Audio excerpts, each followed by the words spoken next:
Hey everyone, welcome to our channel. In today's video, we'll learn how to make Snapchat public profile updated or make public profile on Snapchat full tutorial. So for us to be able to begin, just head on to your Snapchat account and log in first. Now we need to make some changes first to begin. Just click onto your profile icon onto the upper left corner of the screen, and then right after, just head here onto the gear icon. So you should be able to find this gear icon onto the upper right corner of the screen.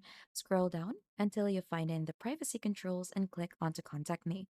Make sure that one is changed to friends and contacts. Right after, click onto see me in quick add and then just make sure that that one is turned on. So you need to toggle that on.